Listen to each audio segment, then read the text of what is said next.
فاتحہ 3 دفعہ سورہ توحید پڑھ کر تمام مومنین مومنات معلومین تمام علماء تمام شہداء خاص طور پہ اس سانے مجمع میں ہونے والے ہزارہ شہیدوں کو استاد سید شفیع جعفر شہید قاسم سلیمانی شہید عارف حسینی اور شہید ڈاکٹر نقوی کو بسم اللہ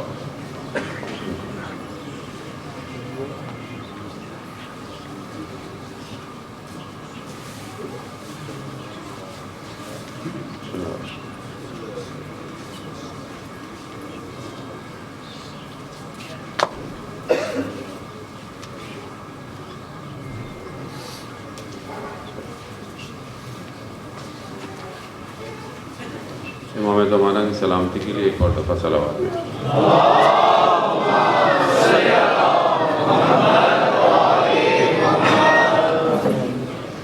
لا حول ولا قوة الا باللہ العلی العظیم حسبنا اللہ ونعم الوکیل نعم المولا ونعم النصیر اعوذ باللہ من الشیطان الرجیم بسم اللہ الرحمن الرحیم الحمدللہ الذی یؤمن الخائفین وینجی الصالحین ویضع المستكبرین ویہلک ملوکا ویستخلف آخرین والصلاة والسلام علی رسول ثقلین محبوب رب المشرقین والمغربین جد الحسن والحسین نبینا سیدنا بالقاسم محمد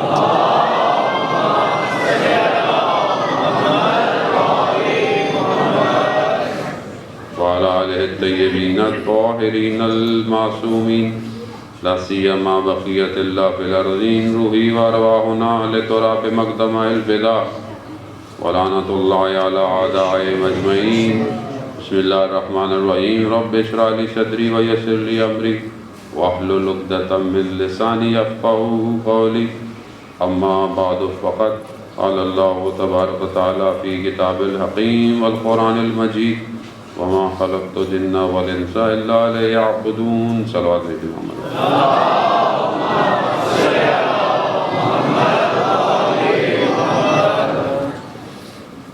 عزاداران حضرت فاطمہ سلام اللہ علیہ ایام فاطمیہ ہیں اور اسی کے سلسلے میں پروردگار نے توفیق عطا فرمائی کہ ان ایام میں جو ہے وہ آپ کے حضور آ کر جو ہے وہ بہرحال خدا کا ذکر کریں اور ان ہستیوں کا ذکر کریں کہ جن کا خدا نے ذکر کیا ہے اور اپنی معرفت میں اضافہ کریں اور معرفت عمل کی دعوت دے ہمیں اور عمل ہمارا جو ہے وہ خدا اس کو قبول کرے تاکہ ہم جو ہے وہ اس دنیا میں بھی سعادت پہ پہنچیں اور آخرت میں بھی کمال کو حاصل کرے۔ انسان کو اپنی زندگی کے مقصد کو پہچاننا بہت ضروری ہے، اس کو اس کا ہدف، اس کا مقصد، اس کی منزل کیا ہے یہ اسے پتہ ہونا چاہیے۔ اگر یہ اسے نہیں پتہ تو وہ اپنی زندگی میں سرگرداں ہے، پریشان ہے، وہ ایکٹ کرتا ہے، انجام دیتا ہے، کام کرتا ہے، لیکن اس کے اکثر عمل اس کی زندگی میں ہونے والے واقعات کے رد عمل ہوتے ہیں، یعنی گویا وہ جو ہے وہ سچویشنز کی وجہ سے اپنی زندگی میں ری ایکٹ کر رہا ہے۔ مثال کے طور پر آپ بیمار ہو جائیں خدا نخواستہ، آپ کو فوراً احساس ہوتا ہے مطلب میڈیسن لینی ہے، یہ کرنی ہے، لیکن آپ فوراً شروع ہو جاتے ہیں وہی شاید میں بیمار اس لیے ہوا، میں نے فلانی جگہ احتیاط نہیں کی، سردی تھی، بارش تھی، پھر آپ کیا کرتے ہیں؟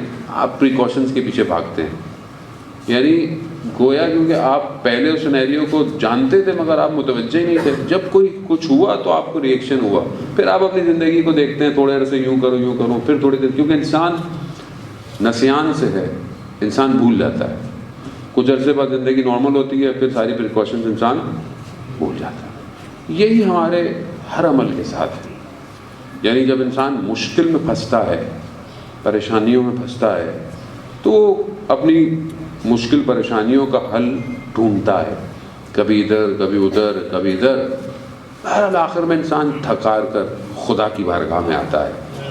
جب وہ اپنے سارے ڈیپینڈنسیاں اس کی ختم ہو جاتی ہیں تو پھر اسے خدا یاد آتا ہے، جبکہ خدا کہتا ہی یہی ہے کہ تمہارا کوئی کام انجام نہیں دے سکتا، جسے امام سجاد علیہ السلام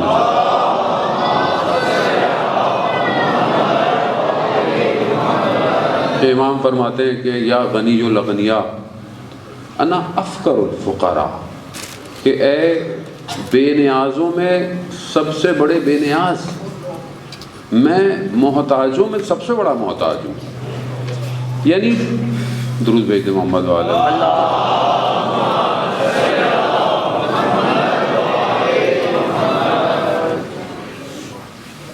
اب انسان جو ہے وہ یہاں پر پہلا دروازہ کس کا کٹکھٹاتا ہے؟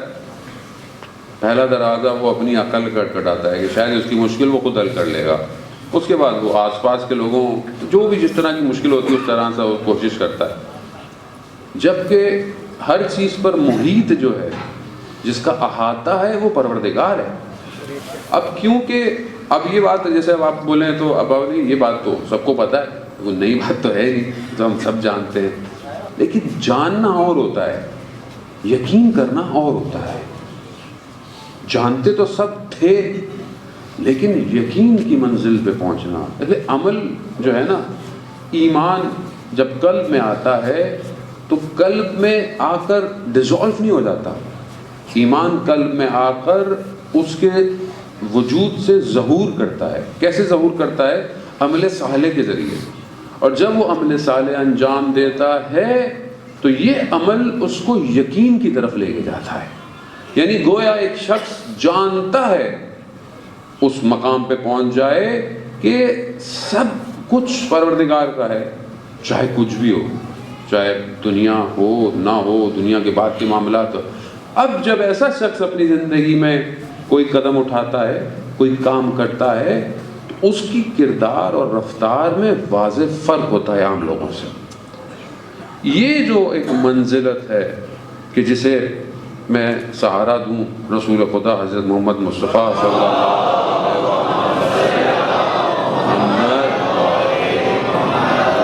وسلم، اس منزلت تک کہ انسان پھر اس قابل پہنچ جائے، یا بلکہ میں اس کو اور بعد میں اور مقدمتاً آپ کو تھوڑا اور قریب کروں۔ بہرحال اجناد محترم، یوں تو کہنے کو ہم جتنی بھی گفتگو کر لیں وہ کم ہوتی ہے، کیونکہ ہمارے پاس الفاظ نہیں ہیں جو ان معرفتوں کو سمیٹ کر بیان ہو، بہرحال ٹوٹے پھوٹے الفاظ وہ بھی جو علماء نے بیان کیے ہیں، اور دن بہرحال ہمارے پاس کہنے کو بہرحال 3 دن ہے، لیکن بہرحال مجھے نہیں لگتا کہ 3 دن انسان تشنگی کو پوری کر پائے گا، اور بہرحال جو نوکری ہے کوشش کریں کہ ہم، ویسے بھی سردی بھی ہے اور بہرحال وہ حالات بھی کچھ ایسے ہیں، دھرنا بھی سٹارٹ ہوا ہے، بہرحال ہمارے جو ہے وہ شیعان جو کوئٹہ کے رہنے والے ہیں ان کے ساتھ بہرحال اس میں بھی اپنی شرکت کو کریں جتنی ہو سکتا ہے، تاکہ ان مظلوموں کے ساتھ جو ہے وہ آپ کی آواز ان تک کم از کم پہنچے۔ ہونا تو کیا ہے، کم از کم روز قیامت میں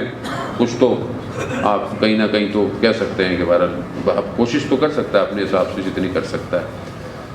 حضرت موسیٰ علیہ السلام خدا کی بارگاہ میں، آپ کو پتہ ہے کلیم اللہ ہیں، خدا سے گفتگو حضرت موسیٰ نے بہت ہے، تو حضرت موسیٰ نے خدا کی بارگاہ میں پوچھا، پروردگار یہ آخری جو نبی ہیں، خاتم الانبیاء ہیں، ان کو آپ نے اتنی جو کہا ہے کہ وہ سردار ہیں امتوں کے، اور ان کی امت بھی آپ جانتے ہیں کہ تمام امتوں پہ افضل ہے، تو یہ کیا ہے، ایسا کیا ہے اس امت میں یا اس رسول میں جو آپ اتنا جو ہے وہ ان کو پریویلیج دے رہے ہیں، اتنی آپ ان کے لیے ہو گئے؟ پروردگار نے کہا کہ، اور پھر حضرت موسیٰ نے کہا کہ مجھے دکھائیں کچھ ایسا، کیا ہے رسول کے اندر ایسا؟ تو پروردگار نے کہا کہ موسیٰ میں اگر تمہیں اس نور کا جلوہ کرواؤں گا تو تم برداشت نہیں کر پاؤ گے، یعنی ایک لمحہ برداشت نہیں کر پاؤ گے، لیکن میں تمہیں ایک جھلک اس نور کی دکھاتا ہوں جو اس امت میں اور اس رسول کے پاس ہے۔ تو کہتے ہیں پروردگار نے ایک جلوہ دکھایا، یہاں تک کہ روایت بیان ہوتی ہے کہ اس سے پہلے کہ حضرت موسیٰ کے نفس یوں برداشت نہ کر پاتی، بہرحال وہ اتنا ہی جلوہ دکھایا۔ تو حضرت موسیٰ نے پوچھا پروردگار یہ کیا ہے، یہ جو جلوہ ہے اس امت کے اندر؟ تو خدا حضرت موسیٰ سے کہتا ہے کہ ہم نے جو رسول اور اس کی امت کو جو چیز دی ہے اس مخلوق میں وہ کسی اور کو نہیں دی، وہ ایثار ہے، وہ قربانی ہے، وہ اپنے آپ سے گزر جانا ہے، وہ ہم نے اس امت کو دی ہے، اس رسول کو دی ہے، اس رسول کی امت کو دی ہے، جو کسی اور کے پاس نہیں ہے۔ آپ بولیں گے اب ہماری تو عام زندگیوں میں اذان محترم یہ ایثار، قربانی، درگزشت، یہ آج کل کے دور میں تو معنی ہی نہیں ہے اس کے، کیونکہ ہم نے سنے ہی نہیں ہے۔ اور سنے کیسے؟ ہم لوگ اتنے میٹیرلسٹک ورلڈ کے اندر زندہ ہیں کہ میں ہوں اور بس میں ہی ہوں، باقی یہ الفاظ تو اب تو پڑھائے بھی نہیں جاتے افسوس کے بعد، نہ اسکولوں میں نہ کالجوں میں نہ پڑھانے میں۔ میں خدا نخواستہ آنند نہیں کسی ٹیچر یا پروفیسر کی، لیکن بہرحال وہ بھی مجبور ہو گئے آج کے حالات کے اندر۔ اب جس قوم کو افضلیت ایک ایسی مفہوم سے ہو، ایک ایسے الفاظ سے ہو کہ ایثار کر دینا، یعنی اردو میں صاف صاف کہیں ایثار کے معنی کیا ہوں گے مولانا صاحب؟ میں بچوں کے لیے عرض کر رہا ہوں، وہ لوگ تو جانتے ہیں مطلب کیا ہوں گے، وہ اپنی جان نثار کر دینا۔ نثار بھی ایثار سے ہے، یعنی میں اپنا سب کچھ نثار کر دوں آپ کے اوپر، یعنی میں آپ کو قربان کر دوں، یعنی اپنے آپ کو، یا اس کو اور آسان کریں، کیونکہ اور جوان بیٹھے ہوئے جو شاید، اور انگلش میڈیم والی تو پبلک زیادہ ہے نا ہماری آج کل، تو یعنی آپ اپنے آپ کو اہمیت نہ دیں اور کسی اور کو اتنی آپ اہمیت دیں کہ کسی مقام پر، کسی زندگی میں کوئی جگہ پر شاید آپ اپنے آپ کو اس کے مقابلے میں کاؤنٹ ہی نہ کریں، بولے نہیں یہ میں۔ اب ہماری اسلام کہتا ہے کہ، قرآن بھی کہتا ہے کہ لن تنالوا البر، نیکی جو ہے وہ نہیں ہے جب تک حتیٰ آپ اس چیز کو انفاق نہ کریں جس سے آپ خود محبت کرتے ہیں۔ مما تحبون، قرآن کہہ رہا ہے کہ جب سورہ آل عمران کی آیت ہے کہ ایسے نیکی نہیں ہو جب تک آپ جس چیز سے محبت کرتے ہیں اس کو قربان نہ کریں۔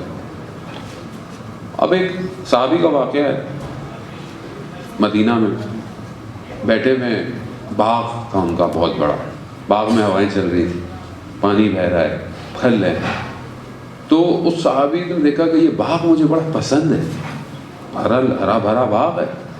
تو یہ آیت جب اس کے ذہن میں آئی، جب اس نے سنی تو اس نے بولا کہ مما تحبون، یعنی جس چیز سے تم محبت کرتے ہو اس کو قربان کرو تو پھر کمال ہے۔ ابھی مطلب ایکسٹرا چیز پڑی ہوئی آپ نے بولا میرے تو کام کی نہیں ہے، آج کل تو وہ بھی کوئی نہیں دیتا، مجھے لگتا ہے سنبھال کے شاید کبھی کام آ جائے، لیکن جو چیز آپ کو محبت ہے، آپ کو اچھی لگ رہی ہے، اب میرے سے کوئی سوال نہ کرتے باہر نکلتے مولانا فلانی آپ کی چیز اچھی لگ رہی ہے، میرے کو امتحان میں مت ڈالیے گا، میں کمزور آدمی ہوں بھائی۔ تو اب وہ اتنی چیز اچھی لگ رہی ہے، اب دیں آپ۔ وہ صحابی کہتا ہے کہ یہ باغ مجھے بہت پسند تھا، ہوا، پھل، ہے نا، آپ ڈریم آپ سمجھیں ایک آدمی کی بھارت۔ تو اٹھا رسول کی خدمت میں گیا، یا رسول اللہ یہ باغ میں اسلام کی خاطر قربان کر رہا ہوں۔ اللہ کہا اس کو آپ کی خدمت میں بیچ دیں، لوگوں میں بانٹ دیں، تقسیم کر دیں، اس کا مال پھل میں اس کو چھوڑ دے رہا ہوں۔ اب قصہ مفصل ہے بہت زبردست۔ وہ بہرحال کہتے ہیں اپنے گھر گیا، اس نے روزہ کو بولا میں نے سب دے دیا، بولے یہ سب دے دیا، کہتے اس کے بدلے، کہا اس کے بدلے خدا کی رضا لے لی۔ اب یہ مقام حاصل کرنا، اب ہم کیا کریں، ہمارے پاس تو مولانا صاحب باغ ہی نہیں ہے، ہوتا تو شاید ہم بھی دے دیتے۔ عزیزان محترم ضروری نہیں ہے کہ کوئی باغ ہو سکتا ہے زندگی میں کسی ایسے مقام پر کسی کو آپ کی کسی ہیلپ کی ضرورت پڑ جائے، کوئی مدد کی ضرورت پڑ جائے، شاید آپ کی کسی ہیلپ سے اس کی کوئی ایک گرفتاری ختم ہو جائے، شاید کوئی اس کو کہیں کچھ ضرورت ہو اور آپ کے شاید فون کال سے اس کا کام ہو جائے، شاید آپ کے پاس آپ کے وارڈروب میں بہت کپڑے ہوں، سردی میں آپ دیکھیں شاید کوئی غریب آدمی سردی میں سردی لگ رہی ہے، آپ اس کو اپنا لباس ایک دے دیں جا کر. آج کل کے معاملے میں تو دیکھیں اظہار یہی ہے. آپ کا بھائی مشکل میں ہے, آپ کی فیملی میں کوئی مشکل میں ہے, آپ کا دوست کوئی مشکل میں ہے, آپ کے محلے والا ہمسایہ کو مشکل میں ہے, کمیونٹی میں کوئی مشکل میں ہے, کسی طرح کی صحت کوئی بھی مشکل ہو سکتی ہے. اگر آپ کچھ کر سکتے ہیں, اگر آپ کی زندگی میں ایسا موقع آیا اور آپ کچھ کر سکتے تھے اور آپ نے نہیں کیا, گویا آپ نے اظہار نہیں کیا, آپ کر سکتے تھے. خدا بھی تو امتحان ایسے تھوڑی لیتا ہے کہ آپ سے ایسا امتحان لے لے کہ بھی آپ دو, نہیں. اب ہر آدمی کی کیپیسٹی ہے, ایسا نہیں ہے کہ میں خدا کی راہ میں انفاق نہیں کر سکتا, میں خدا کی راہ میں قربانی نہیں کر سکتا. نہیں کر سکتا ہوں میں. جیسے ہمارے لیے قربانی ہوتی ہے کہ مولانا صاحب بات کر لیں, اب مولانا صاحب کے پاس اتنا ٹائم ہو, اگلے کی مشکل سنیں, پریشانی سنیں, اور پھر اس کو اگر وہ حل دے دیں, تو میرے خیال میں اگر یہ اس کو مشکل اس کی حل ہو گئی کسی نصیحت کی وجہ سے, کسی وجہ سے, تو وہ ہے اس کی زندگی بدل سکتی ہے.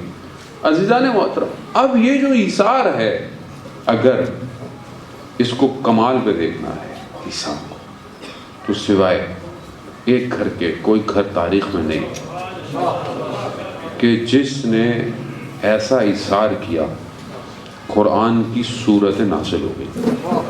آیت نہیں, صورت نازل. اب کیسا ایثار ہے, آپ اس کو محسوس کریں. دیکھیں میں کوئی بہت بھاری بات نہیں کروں گا, نہ فلسفہ, نہ کوئی اتنی لمبی بات کروں گا, بات سادہ سی کروں گا, لیکن اس کو درک کرنا ہے ہم نے. مثال کے طور پر ایک گھر ہے, گھر میں لوگ اتنا کھانا نہیں ہے, ایک کھانا محدود ہے. اس محدود کھانے میں بھی روزہ رکھا ہوا ہے. روزہ ہے, افطار کرنا ہے. افطار پہ بھی گھر کے جتنے فرد ہیں ان کے پاس ایک روٹی ہے, سب کے پاس, ٹھیک ہے. اب آپ افطار کے ٹائم پر بیٹھے ہوئے ہیں, ایک روٹی آپ کے پاس ہے, ٹھیک ہے. ایسے میں سائل آ جائے اور سوال کرے. اب آپ بولیں کہ ایک تو بھائی افطار کے ٹائم پہ آ گیا, ٹھیک ہے, روٹی بھی ایک ہی ہے, تو اب آپ کیا کریں گے؟ بھائی میں تو پورے دن روزے سے ہوں نا, روزہ تو کھول لوں, میں آدھی روٹی دے دوں, آدھے سے میں کھول لوں. نہیں, گھر کے سربراہ نے پوری روٹی دے دی. جب گھر کے سربراہ نے دی تو دوسرے نے بھی دے دی, تیسرے نے بھی دے دی, چوتھے نے بھی دے دی, یعنی سب نے دے دی. پھر کیا کیا؟ پھر پانی سے افطار کیا, نمک کیا, سو گئے. دوسرے دن پھر روزہ ہے, پھر ایک روٹی ہے, پھر سائل آ گیا, پھر تقاضا کیا. اب آپ کہہ سکتے ہیں بھی کل دی تھی پھر آ گیا, آج نہیں, پھر سب دے دیا. یہ آسان نہیں. ہاں اگر یہ آسان ہوتا تو قرآن کی صورت نازل نہیں ہوتی. اس دانے کو تو یاد رکھیں. اور آپ بولیں یہ کون سا اتنا بڑا کام ہے؟ یہ کام دیکھیں, کام بڑا کرنے کے لیے انسان بڑا ہونا چاہیے, انسان کی معرفت بڑی ہونی چاہیے. کام بڑا ہونا کوئی اتنا نہیں ہوتا. پھر دے دیا, تیسرے دن پھر دے دیا, یہاں تک کہ خدا قرآن کی آیتیں نازل کر بیٹھا, سورت نازل ہو گئی, سورہ انسان, اور پھر ان کی شان بیان کر دیا. اور دینے کے بعد یہ نہیں کہا کہ ہم نے کوئی احسان کیا ہے, نہیں کیا, ہم نے خدا کے لیے دیا ہے. اس مقام پر خدا تشکر کر رہا ہے, یعنی خدا بھی شکریہ کر رہا ہے. یہ جو مقام ہے عزیزان محترم ایثار کا, رضا کا, یہ آسان نہیں ہے. یہ خاص طور پہ میں جوانوں کے لیے مجلس پڑھا ہوں عزیزان محترم, کیونکہ ہم اتنے میٹریلسٹک زمانے میں ہو گئے, ہم گرفتار ہیں. اس ٹائم جتنی کیوریز آتی ہیں, جتنے سوال ہیں, جتنی پریشانیاں ہیں, مشکلات ہیں, یہ سب جوان اور اس دنیا کے مسائل ہیں. جوان کا مسئلہ یہ, جوان کا مسئلہ وہ, جوان کے آفس کا مسئلہ, کیریئر کا مسئلہ, جاب کا مسئلہ, جوان شادی کا مسئلہ. یعنی یہ سب مسائل کیوں ہیں؟ اس کی وجہ یہی ہے کہ ہم ابھی تک دنیا شناس نہیں ہو پائے. ہم دنیا کو جس اینک سے دیکھتے ہیں, جس گلاسز سے ہم دنیا کو دیکھ رہے ہیں, یہ جو گلاسز ہیں یہ ویسٹرن ہے, یہ ویسٹرن آئیڈیالوجی ہے. ہم ظاہراً شیعہ ہیں, مسلمان ہیں, ہم مجلسوں میں آتے ہیں, ہمارے گھروں میں حجاب بھی ہوتا ہے, سب کچھ ہوتا ہے, لیکن ہماری نگاہ دنیا کو دیکھنے والی دنیا پرست ہے. ہم نے ظاہر میں لبادہ اڑا ہوا ہے, اندر ابھی تک ہمارے چینج نہیں آ پایا. اسی لیے کہ آپ یہ دیکھیں کہ ہم جن کو فالو کرتے ہیں وہ دنیا کو کیسے دیکھتے تھے. یہ جوان جو آج کل اتنا پریشان ہے، مطلب آپ دیکھیں تاریخ نہیں بیان کر پایا کہ کسی خاتون نے اپنی شادی کی رات اپنا شادی کا لباس خدا کی راہ میں دے دیا ہو، یعنی ایک لباس ہے۔ اور اس کے علاوہ چادر کیا ہے؟ سلمان فارسی کہتے ہیں کہ جب میں نے دیکھا سیدہ سلام اللہ علیہ کو صلی اللہ علیہ محمد، کہتے میں نے جب دیکھا خاتون اول کو، اول ہے حضرت آدم سے لے کر قیامت تک، کہا میں نے جب دیکھا، روایات کہتی ہے سلمان فارسی نے کہا اپنے سر کو جھکا کر اپنی ابا یا کسی چیز میں گریا کر رہے ہیں۔ کیوں گریا کر رہے ہیں؟ خاتم الانبیاء، اول مخلوق ہے کائنات کی، اس کی بیٹی کا لباس 12 پیوند ہے چادر میں، 12 پیوند اس میں وہ جاری ہے، اپنا لباس دے دیا اور کہا کہ وہ فارس کے رہنے والے، کہ وہاں جو دنیا کے بادشاہ ہیں ان کی بیٹیوں، ان کی شہزادیوں کے جاؤ جلال، اور یہ خدا کے محبوب کی بیٹی ہے، مگر چادر کیسی ہے؟ عزیزان محترم، کیوں ہے ایسا؟ کیوں سیدہ نے دنیا کو اہمیت نہیں دی؟ کیوں؟ کیونکہ خدا کی رضا مہم ہے۔ انہوں نے اپنی زندگی ایسی گزاری کہ ہم نہیں گزار سکتے، ہاں کہنا آسان ہے، کرنا مشکل ہے، لیکن ایک راستہ دیا کہ اس پہ چلو تو صحیح، اس پہ عمل کرو اور تمہارے نزدیک دنیا کی اہمیت واضح ہو جائے۔ ہمارے لیے دنیا کی اہمیت واضح، اسی ان مقامات اور جو فضائل ہیں وہ اور فضائل جتنے بھی ہیں انسان توفیق و خدا بیان کرے۔ علماء بیان کرتے ہیں، عزیزان محترم مذاق نہیں ہے، علماء جو بڑے برجستہ علماء وہ یہ کہتے ہیں کہ ہم اس خاتون کا جو ظاہری فضیلت ہے نا اس کو بھی بیان نہیں کر پائیں گے کہ کہاں پہنچے اس مقام نورانیت کو بیان کریں۔ وہ مقام ہے، وہ مقام جس کو ہم درک بھی نہیں کر سکتے، ہم تو ظاہر کو بیان کرنے سے قاصر ہیں، تو ہم اس کو کیا بیان کریں گے؟ لیکن جو ہے، اگر آج رسول خدا نے کہا کہ رول ماڈل ہمارے لیے 4 خواتین کا نام لیا، حضرت خدیجہ سلام اللہ علیہ، حضرت مریم، حضرت آسیہ، اور پھر آخر میں یہ بیوی، اور پھر یہ سب پر افضلیت رکھتی ہیں، لیکن یہ جو افضلیت ہے، یہ جو اولویت ہے، یہ جو اتنی خصوصیت ہے، یہ خصوصیت میری کتابوں میں ہے یا میرے گھر میں بھی پائی جاتی ہے؟ امپورٹنٹ یہ ہے کہ یہ جو کردار ہے، اس کردار کو میں اپنے گھر میں کہاں دیکھتا ہوں، یا اس کردار کو میں فالو کہاں کروں؟ میری ماں، میری بہن، میری بیٹی، میری بیوی، یہ کردار ہے۔ اور ان کرداروں میں ظاہر ہے ایک خاتون ہوتے ہوئے خواتین کے لیے تو سب سے امپورٹنٹ ہے کہ اس کردار کو دیکھیں۔ بعد میں مردوں کے لیے بھی رول ماڈل ہے، ایسا نہیں کہ حضرت سیدہ، کیونکہ امام زمانہ چل اللہ تعالیٰ فرج و شریف، اللہم صلی علی محمد،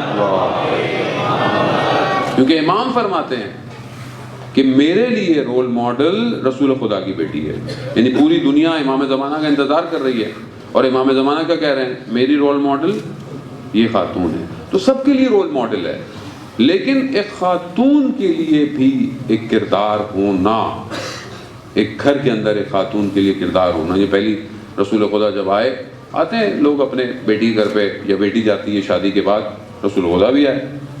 پہلے تو رسول خدا نے کہتے ہیں، روایت میں یہ بھی ہے کہ کہا کہ آپ نے اپنا نیا لباس دے دیا، آپ نے پرانا لباس دے دیتی۔ کہا بابا ہم نے تو آپ سے سیکھا ہے، آپ سے کسی سائل نے مانگا تھا تو آپ نے اپنا پیراہن دے کر کمبل اوڑھ کے گھر آ گئے تھے، تو یہ اثار تو ہم نے آپ سے سیکھا ہے۔